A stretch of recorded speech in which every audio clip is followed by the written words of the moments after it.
Hey, bonjour tout le monde, j'espère que vous allez bien. Alors c'est le moment de prendre son petit café pour un retour d'expérience concernant, on va dire, éviter, réduire les bruits de fond en matière d'infrastructure. Pourquoi le faire, comment le faire un petit peu, et quelles questions et pourquoi c'est si fondamental que ça de le faire. Alors beaucoup le savent, mais quand on débute, on s'en rend pas forcément compte, et c'est vraiment un caractère crucial à différents aspects. Ça peut être un indicateur de bon fonctionnement d'infrastructure, c'est aussi un indicateur quelque part d'efficacité vis-à-vis des moyens qu'on injecte dans un système. C'est aussi se faire plaisir, parce que voilà, ça veut dire qu'on a quelque chose qui est plutôt bien huilé, avec généralement, parfois en tout cas, des outils assez sympathiques à utiliser. Donc, et ça fait, on va dire, faut quand même le dire, on se fait plaisir quand on a quelque chose qui tourne plutôt bien. Donc ça, c'est normal. Alors, avant de commencer, voilà, n'hésitez pas à aller voir la page d'accueil de la chaîne. Vous tapez Xavki dans YouTube, vous tapez Xavki Ansible, Xavki Kubernetes, Xavki Docker. C'est le bon moyen pour arriver sur les pages qui vont bien. Vous voyez que sur la page d'accueil, surtout, n'hésitez pas à passer par elle, parce que bon, il y a plus de 1600 vidéos, et j'ai tenté de... 1600 vidéos, plus de 110 000 abonnés, et j'ai tenté de vous organiser tout ça à travers toutes les playlists que vous pouvez retrouver ici, et un petit peu organisé, on va dire. Et si vous voulez me soutenir, si vous voulez soutenir mon travail, tout le temps qui est passé, les milliers maintenant d'heures, plus de milliers d'heures passées dessus, vous pouvez cliquer sur rejoindre ici. C'est un moyen de soutenir mon travail, de m'aider à acheter des bouquins. Alors j'en ai un peu sous le coude, mais je vais pas tout vous ressortir. Mais voilà, c'est un très bon moyen de le faire. Alors on va rentrer quand même dans le vif du sujet aujourd'hui. Et derrière cette idée d'éviter les bruits de fond, ou réduire les bruits de fond en matière d'infrastructure, il y a le parallèle, hein, vous voyez, cette espèce de fossé entre les deux, entre le build et le run. Alors, on va se dire, le but aujourd'hui, c'est pas de comparer les deux ou quoi, mais c'est plus de prendre un pas de recul par rapport à tout ça. C'est-à-dire que, de manière assez triviale, on va se dire, on considère moins intéressant, et ce qui est assez souvent vrai, hein, on va dire, moins intéressant, le run que le build. Ça, c'est quelque chose qu'on va constater très régulièrement, et si on pose la question à plein de gens, c'est ce qui va se passer. Néanmoins, alors là, on ne remet pas le fait en question que ce soit intéressant ou pas, néanmoins, le build reste quelque chose qui n'est pas à minorer, et qui est très très intéressant pour avoir un ordre d'idée du bon fonctionnement d'une infrastructure. C'est-à-dire qu'il faut le voir aussi comme un indicateur. Un build où on va passer beaucoup de temps dessus, généralement, un run où on va passer beaucoup de temps dessus, généralement, ça veut dire qu'en termes d'infrastructure, il y a certainement des choses qui sont à améliorer, à revoir, à mettre de l'huile un peu dans les rouages. Derrière, si on passe plutôt du temps sur du build, c'est plutôt sympa, et en termes derrière de moyens injectés, que ce soit des ressources financières, ressources humaines, de toute façon ressources humaines, ressources financières vont un petit peu ensemble, hein, sur certains aspects, on va dire, forcément, vaut mieux faire du build que de faire du run, et ça c'est quelque chose qui est important, mais derrière, il ne faut pas le laisser non plus à l'abandon, le run, et il faut toujours se souvenir que voilà, cette part de run doit être un indicateur, on doit en tirer des conséquences, on doit en tirer de l'expérience et des améliorations à réaliser. Imaginons, vous êtes une grande banque française, et vous avez externalisé une partie de votre run en Inde, en Asie, comme ça se fait régulièrement. Alors c'est bien ou c'est pas bien, c'est une autre histoire d'un point de vue, on va dire, géographique, stratégique, etc. Néanmoins, il y a quelque chose d'important de garder à l'esprit, c'est que l'idée, c'est pas de se débarrasser du run, c'est de se dire, ok, le run, je l'externalise peut-être, mais même si je l'externalise pas, cela reste vrai, c'est que c'est un indicateur de mon infrastructure.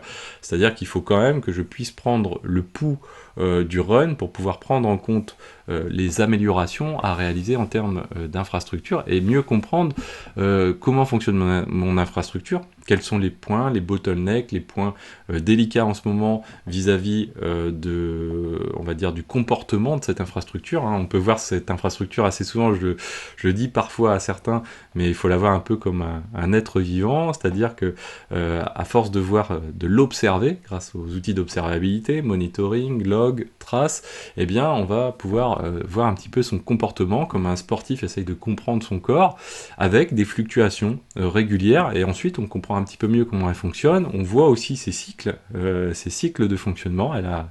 La plupart des infrastructures ont des cycles de fonctionnement journaliers, sur l'année, etc.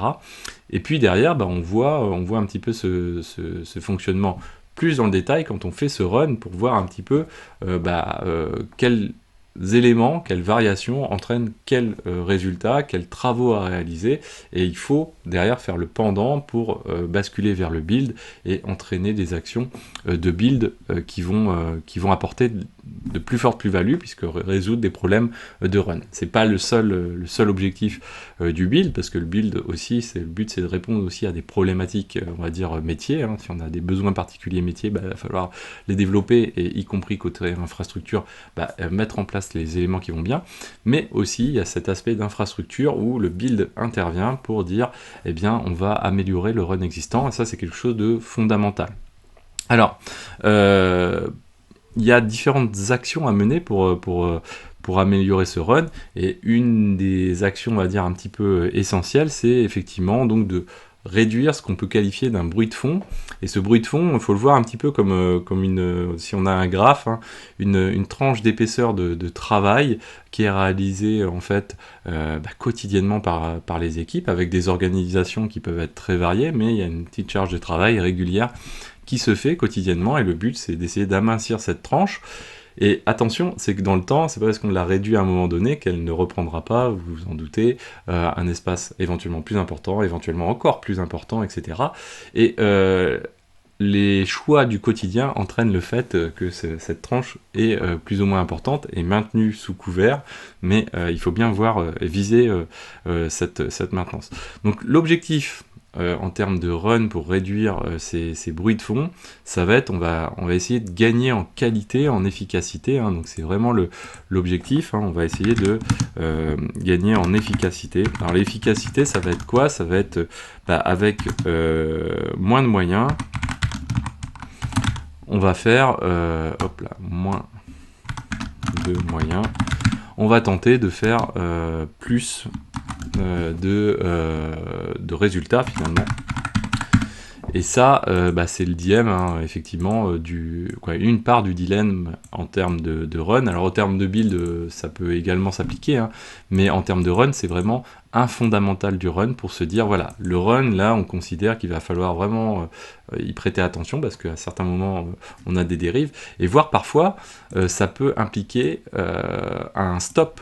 Ça, je l'ai déjà vécu, c'est-à-dire que quand on a un run qui se dégrade trop fortement, ou qui a été trop fortement dégradé, il va falloir d'abord mettre un temps de stop pour toute nouveauté, on va dire, que ce soit des nouveautés d'un point de vue infrastructure, mais parfois même quand ça pousse vraiment les choses trop loin, des nouveautés d'un point de vue,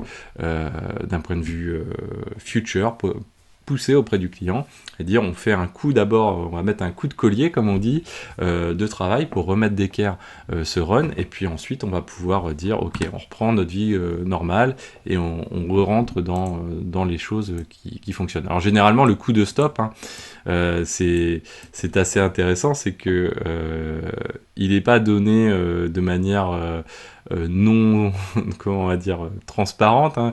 Il est donné plutôt, voilà, il y a eu tellement de plaintes côté client, ce genre de choses, on considère que là, on va calmer le jeu, on va du coup prendre la mesure de la dégradation par l'intermédiaire des clients, ce qui est souvent un petit peu dommage, et ça veut dire qu'on a été trop loin pour le coup, et derrière, du coup, c'est là où on va marquer le temps d'arrêt, on va remettre les choses d'équerre. Donc ça, c'est quelque chose qui est très important. On va reparler ensuite un effet aussi, un autre effet important de l'efficacité, c'est la scalabilité, qui finalement a un moyen de mesure de cette efficacité également. On va en parler juste après. Alors la réduction de bruit de fond, on va dire, hein, d'un point de vue général, ça passe, hop là, réduction des bruits, décidément, hop, des bruits de fond. Ça passe par quoi, on va dire plutôt des exemples, hein. C'est difficile de... Quoi, c'est pas difficile, il y a quand même des choses à en retenir.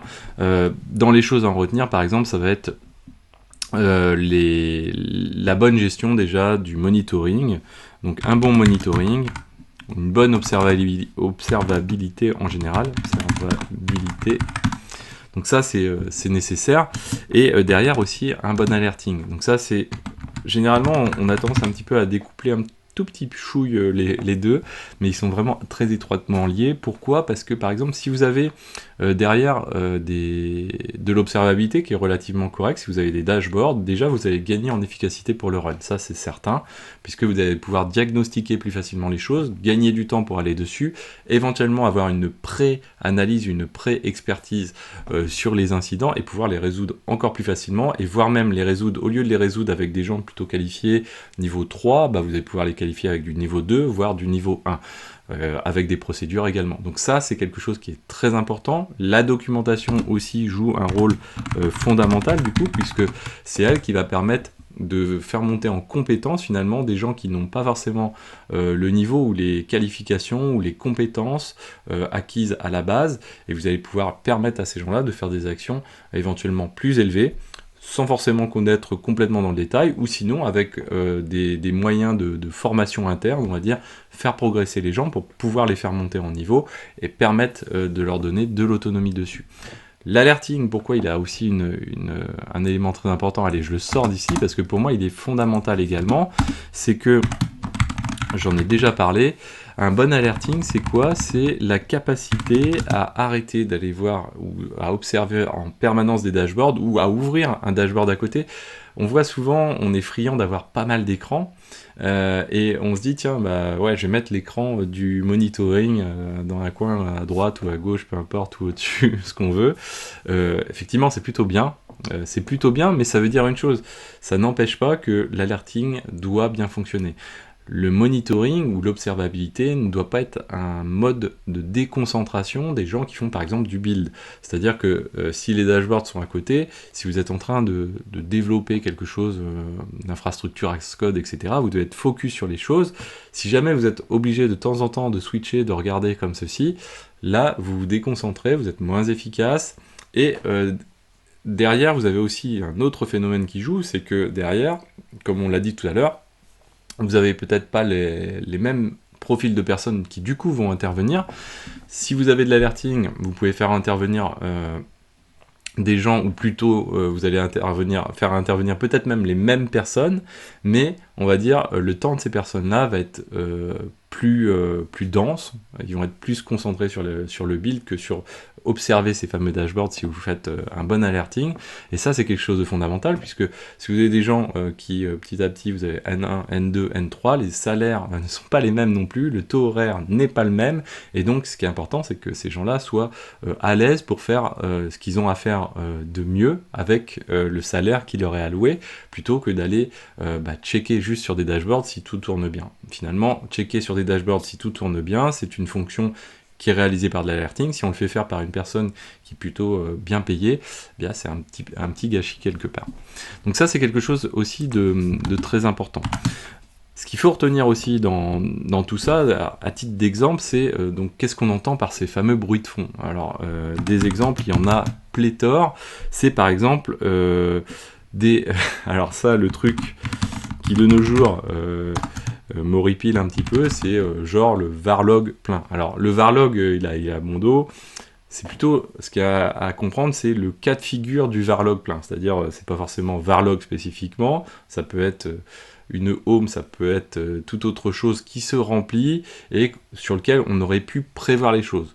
Ou pire que cela, c'est le truc que l'on fait de manière régulière alors qu'on pourrait l'automatiser en 2-4-2 avec un cron. Donc c'est la mise en place de cron par exemple. Donc ça c'est quelque chose qui doit être soit devancé, soit si on s'aperçoit que voilà, ça arrive une fois, et même déjà dès que ça arrive la première fois, si on a un petit œil averti, on peut se dire ça, cette tâche-là, de toute façon, elle reviendra. Donc là, toc, tout de suite, clac, on règle le problème et on évite ce fameux bruit de fond. Parce que, à force de se dire, ok, bon, le petit truc qui est là, on peut le laisser, On va en laisser un comme ça, on va en laisser un autre à un autre endroit, un autre à un autre endroit, et à la fin, c'est tous ces éléments-là qui rentrent dans le run, et on perd un temps considérable, parce qu'il va falloir switcher à chaque fois. Et quand une nouvelle personne va arriver dans l'équipe qui va pas connaître forcément l'infrastructure, bah, elle va voir ces trucs-là, bon, bah, elle va rentrer dans le moule aussi, et puis elle va l'appliquer un petit peu bêtement ces choses-là, mais elle va passer aussi du temps, éventuellement plus de temps que celui qui n'a pas l'habitude pour résoudre ces petits incidents, ces petits problèmes. Alors là, j'ai mis des exemples assez, comment on va dire, pas académiques, mais emblématiques plutôt de ce cas de figure-là, mais il faut identifier ces fameux varlogs ou ces choses qu'il faut tout de suite corriger et tout de suite corriger dans la durée. Ça, c'est très très important. Il ne faut pas laisser passer ces trucs-là. Et même si on se dit, ah oui, mais là, supprimer un fichier, ça m'a pris 5 minutes, c'est bon, je suis capable de le faire tous les mois, toutes les semaines, tous les jours, même peut-être éventuellement. Non, c'est pas parce que ça prend 1 heure de corriger peut-être ce problème-là, ou peut-être même une matinée, qu'on doit laisser passer ce petit truc de 5 minutes. Parce que mis bout à bout, comme je vous disais, ça prend un temps considérable. Alors bien sûr, il faut remettre ça dans un contexte global, c'est que si des managers ou des personnes encadrantes n'ont pas cette approche-là, n'ont pas cette vision-là, bien sûr, ça va être délicat de faire comprendre que voilà, il va falloir passer une matinée sur un truc de ce type-là, mais il faut quand même trouver les arguments parce que derrière, c'est un fondamental même du métier, on va dire, en matière notamment d'administration système. Donc ça, c'est quelque chose de très important. Donc voilà, c'est ces petits exemples-là qu'on va retrouver. Dans ce type d'exemple également, c'est l'automatisation. Je pense qu'on est beaucoup à avoir vécu ça, où on nous dit, bon bah écoute, la procédure elle est écrite là, où il y a un script qui fait tout, et puis finalement la personne, ok, on arrive, on est débutant, quand on est débutant, on est en train d'être onboardé, on arrive, on lance le truc, et finalement, oui, alors en fait, c'est automatisé, sauf que oui, mais il y a l'exception bidule, ah, et puis il y a une exception machin, ah, puis il y a le truc là, et finalement, le truc qui devrait tourner huilé aux petits oignons ne tourne quasiment jamais en one shot comme il devrait l'être. Et donc ça, c'est la mauvaise automatisation, parce que finalement, elle n'apporte pas le gain qui avait été visé au début. Et ça peut venir, alors soit dès le début, c'est-à-dire l'automatisation, elle n'a jamais été en mesure de prendre en compte ces éléments-là. Bon, là, c'est dommage, il aurait fallu il faut patcher, corriger ce truc-là, ou ça peut être une dégradation au fur et à mesure, c'est-à-dire que pour X ou Y raison, des montées de versions d'outils, d'API, etc., finalement, bah, l'ensemble d'éléments qu'on a visé à automatiser, bah, ça se passe beaucoup moins bien que prévu, et ça se dégrade au fur et à mesure du temps, parce que voilà, il y a eu des choses qui ont évolué. Eh bien, il faut corriger au fur et à mesure. Si c'est pas corrigé au fur et à mesure, à la fin, l'automatisation, elle sert presque à rien, et on se retrouve des fois, même dans des cas de figure, on fait ok, bah il y a ce truc là qui est censé automatiser, bon bah maintenant non, on l'utilise pas trop parce que finalement on va le faire à la main, ça va plus vite que le truc qui sert à automatiser. Quand il y a ce genre de cas de figure là, ça veut dire qu'il y a un problème, un double problème même, hein. Il y a un problème d'ordre technique, le truc ne fonctionne pas effectivement, et c'est peut-être c'est un problème à régler. Et deuxième chose, c'est aussi l'approche qui a été faite, c'est-à-dire qu'on ne se rend pas compte de l'intérêt de l'automatisation de ce truc-là, et l'intérêt vis-à-vis de ce bruit de fond que ça génère au quotidien. Alors ensuite, il faut peser les choses, hein, bien sûr, il faut toujours prendre 1 à 2 pas de recul à chaque fois, c'est de se dire, ok, le truc d'automatisation que je fais tourner qu'une fois par an, ou tous les 2 ans, c'est pas forcément très grave si je vais peut-être le faire à la main. Encore que, une bonne automatisation sur ce genre de truc, alors il faut pas y passer des siècles, mais il faut peser les choses pour se dire, ouais, alors non, ça vaut pas le coup de l'automatiser parce que effectivement c'est une fois tous les 3 ans et c'est pas grave, c'est pas intéressant de le faire parce que la tâche reste rudimentaire, ou peut-être se dire, ouais, mais c'est une fois tous les 3 ans, sauf qu'une fois tous les 3 ans, en fait, la tâche est tellement un peu complexe qu'il va falloir que je me replonge soit dans une documentation que je vais avoir du mal à lire, soit dans des choses où il va falloir que je débug, je vais faire des pas de côté, j'ai peut-être un risque d'erreur. Bah là, oui, non, il faut automatiser quoi qu'il arrive. Donc ça, c'est vraiment des trucs comme ça, il y en a plein hein, en matière de gestion de ce bruit de fond. C'est vraiment que des exemples que je vous donne, mais il faut toujours avoir ce petit regard un petit peu critique dans les choses qu'on fait au quotidien, dans du run notamment, pour essayer de limiter ce bruit de fond. Et chaque petit grain de sable fait qu'à la fin, ça peut être une infrastructure difficilement gérable derrière. En termes d'exemple, il y a encore les autres éléments, donc du type les mises à jour. Les mises à jour, typiquement, c'est quelque chose aussi qui souffre d'une vision qui peut être des fois mal, ou d'une approche qui est mal prise en compte. Petit café. Par exemple, en matière de mise à jour, ce qui peut se passer, c'est qu'on se dit, tiens, ok, je vais faire j'ai un système où j'ai pas de haute dispo et je vais faire des mises à jour. Et finalement, à chaque fois que je fais une mise à jour, je suis obligé de programmer une interruption côté client, etc. Qui, suivant les cas de figure, peut des fois s'avérer être on va dire un petit peu lourd, c'est-à-dire avec une procédure, il faut prévenir X temps à l'avance le client, etc. C'est pas très agréable. C'est pas très agréable, et au-delà de pas être très agréable, comme ce n'est pas très agréable, c'est que c'est quelque chose qu'on va faire à reculons. Et derrière, si en plus on n'est pas forcément méga à l'aise avec ce genre de tâches, ça donne quelque chose qu'on fait plutôt rarement après. Donc pour pallier à ça, finalement, c'est de se dire quoi? C'est de se dire, ok, par exemple, la haute disponibilité, c'est quelque chose que le client n'en a peut-être pas besoin, mais par contre, moi, en termes de confort d'intervention, ça va apporter un confort relativement important, et c'est le truc qui va permettre de dénouer le fait que ces mises à jour-là, finalement, je vais me mettre à les faire, parce que comme elles sont devenues transparentes grâce à la haute disponibilité, finalement, je vais intervenir relativement tranquillement sur l'infrastructure, et je vais pas me poser des barreaux dans la tête, je vais pas avoir de procédures relativement lourdes, ça va être transparent, tranquille, et du coup ça va devenir quelque chose de régulier, de facile, voire d'automatisable de fait, parce que je vais pouvoir éprouver les choses plusieurs fois éventuellement à la main avant, et puis après on va se dire ok, voilà, on a bien rodé le process, la haute dispo fonctionne bien, on l'a testé, on est en mesure de la tester même en staging ou dans des environnements de dev, on valide le fait qu'on peut passer en mode automatisé des mises à jour, et ça c'est plutôt cool. Donc là, c'est aussi quelque chose qui est important. Dans les autres exemples de ces tâches de fond, vous savez, c'est les petits trucs où des gens viennent vous voir de temps en temps et font « Ah tiens, tu peux m'extraire la donnée bidule » ou « Tiens, tu peux me fournir le dump de machin » ou « Tu peux lancer pour moi le script qui est là, etc. » parce qu'il y a des élévations de privilèges ou X ou Y. Et c'est là où il faut peser aussi les choses, c'est-à-dire que, ok, c'est vous qui faites tourner le script, peut-être parce que vous êtes administrateur système, mais finalement, est-ce que c'est vous qui allez empêcher que si ce script balance des choses fausses, plante l'infra, est-ce que réellement c'est vous qui allez empêcher les choses en dernier recours? Peut-être pas forcément. Et derrière, donc du coup, ces scripts, ces dumps, les extractions, etc., ça aussi, il faut le voir comme des éléments qui vont venir derrière augmenter ce fameux bruit de fond. Alors des fois, c'est même important, c'est même délicat de lutter contre ça. Pourquoi? Parce que vous avez un petit peu les profils à l'ancienne. Je qualifie ça comme ça à l'ancienne parce que c'est des profils qui existaient quand j'ai commencé il y a 25 ans à travailler maintenant. C'était des profils qu'on retrouvait assez souvent. En tout cas, dans l'environnement, dans l'univers où j'étais, c'était des profils qu'on retrouvait assez souvent. C'est des profils où la connaissance, c'était la reconnaissance, voire on va dire, je vais pas dire la puissance de la personne, mais en tout cas sa reconnaissance, son importance vis-à-vis du groupe.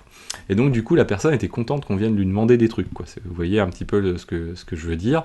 Et donc là, les extractions, ce genre de trucs, vous avez encore parfois ce type de comportement où finalement on va laisser faire, on va pas automatiser, on va pas régler le fait qu'on vienne nous demander ces éléments-là, on va pas fournir un automatisme qui va permettre de régler cette tâche de fond qui finalement pourrait être supprimée, parce que finalement on va s'y retrouver, ou la personne va s'y retrouver en se disant ouais, moi c'est cool parce que voilà, ça me permet de voir bidule, et puis vis-à-vis de bidule, du coup sans même trop s'en rendre compte, on se rend compte que bidule devient dépendant de de la personne devient dépendant de moi, et du coup bah voilà, j'ai une petite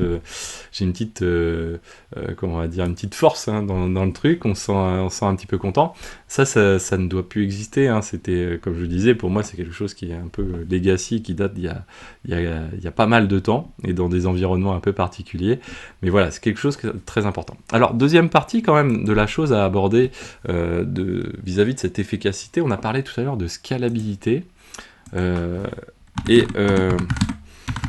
qu'il faut avoir en tête, notamment quand on commence, finalement, qu'on ne visualise pas forcément, je suis pas sûr qu'on apprenne ça dans une école, par exemple, et pourtant c'est quelque chose d'assez élémentaire, et je pense que ça parle, quoi qu'il arrive, même à des gens qui sont à l'école, l'ont déjà en tête.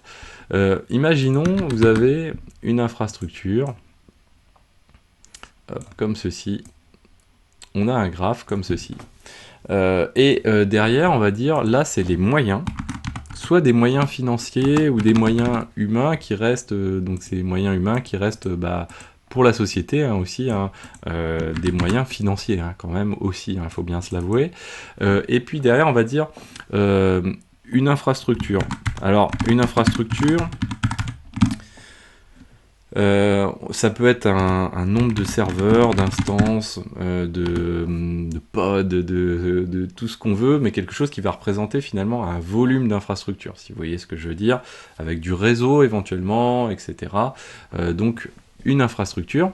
Et vous avez finalement un comportement qui est assez classique, et qu'on peut avoir, et qu'on a assez souvent en tête. C'est-à-dire qu'il y a plusieurs cas de figure qui se posent. Il y a le cas où, alors on va faire ici avec une petite couleur, on va faire la petite couleur orange. Il y a le cas où on a un business, finalement, où, en tout cas un business au sens où on a une infrastructure et de l'argent pour faire tourner la boutique, hein, et on a quelque chose de linéaire, c'est-à-dire que plus j'ai de serveurs, plus j'ai d'infrastructures à gérer, plus j'ai d'applicatifs, et plus je dois injecter de moyens. Donc ça, c'est le cas de figure qui est, on va dire, un petit peu moyen de nos jours, parce que finalement, avec les outils dont on dispose, alors ça dépend bien sûr, il faut le remettre dans des contextes spécifiques d'entreprise. Il y a des entreprises où ça reste quand même le meilleur cas de figure, mais ça veut dire derrière, avec les moyens dont on dispose, d'automatisation, ce genre de choses, ça interroge un petit peu, quoi, en fait. Donc là, ce qui se passe, voilà, c'est quand même assez problématique, c'est de se dire, plus on va grossir, plus il va falloir de personnes, plus il va falloir gérer de personnes, etc. Il y a le cas le plus... celui-là, c'est pas le plus embêtant. Le plus embêtant dans ces cas de figure-là, c'est le cas de figure qui peut être éventuellement même comme ceci. Attendez, on va se le faire comme ça, je pense. Lui, on va le mettre en rouge pour le coup. C'est le cas de figure qui est un peu comme ça, quoi, finalement. C'est-à-dire qui est limite exponentielle. Donc on commence, ça se passe plutôt pas trop mal, on augmente notre taille d'infrastructure en volume, hein, grosso modo. Ça peut être des volumes, hein, aussi, hein, de tout ce qu'on disait tout à l'heure, du volume, de la charge aussi à gérer, hein, des nombres de requêtes HTTP, etc. Et puis au fur et à mesure qu'on avance, dans un premier temps, on se dit, tiens, la courbe, elle ressemble quand même un peu à ressembler à celle qu'on avait tout à l'heure, c'est-à-dire que plus on augmente, plus les moyens doivent augmenter. Sauf que finalement, on n'est pas dans un cas où c'est proportionnel, on est dans un cas où c'est plutôt exponentiel, c'est-à-dire que plus ça va, plus il faut que je rajoute de gens par rapport à la quantité d'augmentation d'infrastructures que j'ai. Et là, c'est très problématique, parce que là, ça veut dire qu'on n'est vraiment pas scalable du tout, pour le coup. Ça veut dire qu'à un moment donné, vous allez très certainement bloquer avec d'autres facteurs plus limitants que ça, parce que vous allez finir par exploser. C'est le cas de figure de quoi? C'est le cas de figure où on est, comme on disait tout à l'heure, c'est-à-dire qu'on ne gère pas du tout ces bruits de fond, les bruits de fond dont on parlait tout à l'heure. On ne fait pas les mises à jour, on n'a pas d'automatisation de mise à jour, on a une très mauvaise automatisation des choses. On ne règle pas non plus les petits crons du quotidien, les petits varlogs du quotidien, on laisse faire des extractions, etc. Et ça, le comportement, il est inévitable. Vous avez un drift des choses qui font que ça tiendra pas dans le temps, finalement. Et ça, Généralement, en plus, ça peut être couplé à un autre phénomène, et c'est souvent couplé à un autre phénomène, c'est-à-dire qu'au niveau business, on ne sait pas où on veut aller non plus. C'est-à-dire qu'on n'a pas forcément bien identifié ou fait le lien entre ce qu'on veut faire d'un point de vue business et ce que derrière, d'un point de vue infrastructure, ça découle. Ça doit découler d'infrastructure ou de développement avec, hein, ça doit découler. Et ça, si le lien n'est pas fait entre les deux, c'est-à-dire si on ne deal pas d'un sens avec l'autre, d'un métier avec l'autre, pour dire voilà, à des commerciaux, écoute, c'est bien, tu vends des trucs là, mais les trucs que tu vends là, c'est pas ceux qui rapportent beaucoup, et c'est ceux qui par contre génèrent du travail au quotidien. Vous voyez ce que je veux dire? C'est un truc qui arrive assez, qui peut arriver assez régulièrement, et c'est le moment, et il faut le faire, hein, de tirer cette petite sonnette d'alarme pour voilà, et en plus un commercial sera super, un commercial ou quelqu'un qui va être plutôt en mesure d'élaborer finalement le business plan ou de faire évoluer ce business plan sera super preneur de dire ah ouais écoute attends cette courbe là on peut peut-être la faire revenir dans la normale, soit en adoptant des nouvelles technologies. Alors bon, il y a tout de suite ceux qui vont penser à Kubernetes, peut-être que Kubernetes peut être une solution, c'est pas certain, peut-être que le cloud peut apporter une solution, ou peut-être même c'est l'inverse, peut-être qu'on est parti vers du cloud et qui génère des coûts supplémentaires parce que la grille de pricing du cloud n'est pas adaptée à notre grille de facturation. Donc soit à nous de revoir notre grille de facturation, soit à nous de trouver une meilleure grille de cloud adaptée, ou peut-être pas de grille de cloud, une grille autre. Donc ça c'est quelque chose qui est aussi très important à visualiser. Et puis il y a le cas de figure ou les cas de figure, alors il y en a plein d'autres cas de figure, hein, ça c'est vraiment, on simplifie complètement les choses. Il y a le cas de figure un petit peu plus, on va dire, sympathique, qui serait celui-ci, donc là on va se le mettre en vert, et ça serait de se dire, voilà, on a quelque chose un petit peu comme ça, c'est-à-dire que au début, on a des coûts qui augmentent relativement vite et fortement, voire plus fortement que dans le cas normal. Pourquoi? Parce qu'en fait, peut-être qu'on est parti sur quelque chose de très automatisé au début, donc on a investi beaucoup de moyens humains, financiers, d'infrastructures pour dire, ok, bon pour l'instant on n'a pas les clients qui vont en face, mais on pense déjà à plus tard, et on sait qu'on va avoir besoin de scalabilité, donc du coup on pense déjà à plus tard, on met en place des bases solides, des fondations, il faut voir, toujours une infrastructure, c'est un peu comme, ou en tout cas même un SI, un système d'information, c'est un peu comme un immeuble ou une maison, on va bien poser les fondations, et ensuite on va bâtir les choses dessus. Si les fondations sont mal posées, vous pouvez y aller pour changer sur une maison ou sur un immeuble les fondations une fois que vous avez tout posé dessus. Généralement, ça va coûter un peu d'argent et ça peut même être des fois très difficile, franchement.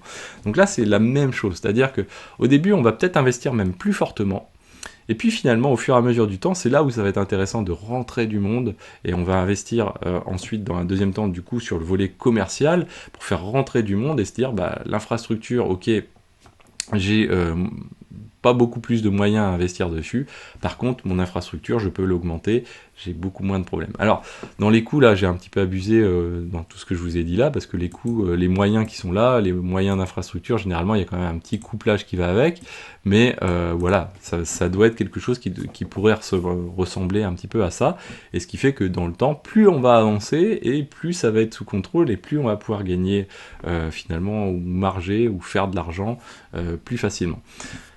Voilà un petit peu ce que je voulais vous expliquer aujourd'hui. On a passé une petite demi-heure ensemble là-dessus. C'est mon maigre retour d'expérience que j'ai au fur et à mesure du temps, après avoir vu différentes infrastructures. C'est quelque chose qui est important, qui souvent est occulté parce que voilà, on est tous la tête dans le guidon, on adore faire des technologies, hein, donc les moyens ici, et puis avoir plus d'infrastructures, pour nous c'est cool, quoi. Et voilà, mais ce qui fait la force aussi d'un ingénieur finalement, c'est d'être capable de prendre le recul par rapport à